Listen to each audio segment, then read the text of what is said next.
My last name is K-I-L-G-O-R-E.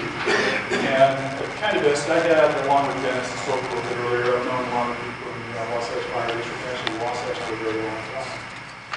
In the process of building a Midwood myself. Mother-in-law lived there, both kids lived there, living in Midwood. A little bit of background, after 30 years in the fire service, and now I teach firefighters.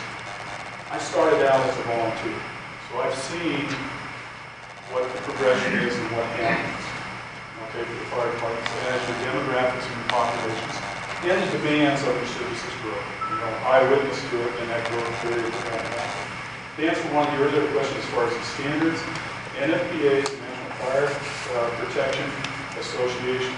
They set national standards. They do not set law. But the legislature has adopted the current 2012 NFPA standards along with the current International Fire Code, or maybe the current edition. So even though it's not law, those are the standards that are recognized. Anybody that goes above and beyond that set their own standards. Okay? It is pretty lengthy to answer the question where to find those numbers, but they are all there within that NFPA standard.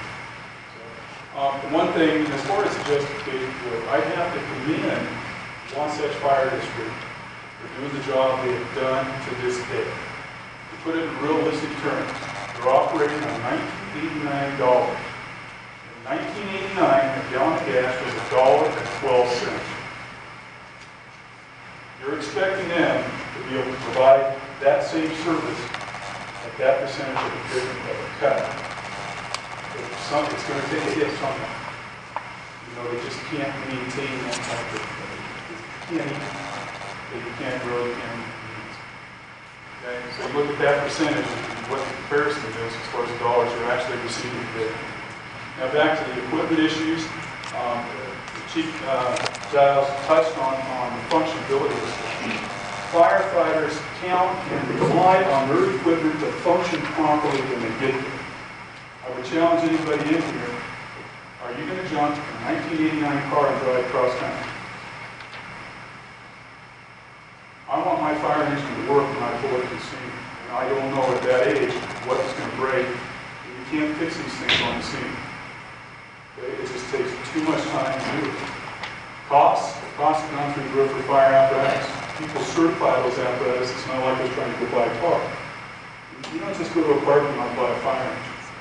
It has to be spec'd and needed, okay, based on community, based on the size of the building, type of building, and hazards you go on. There's a number of things to play into it. I can throw figures out there anywhere from $150,000 to $350,000 for any fire. Okay? The numbers just keep going through the roof.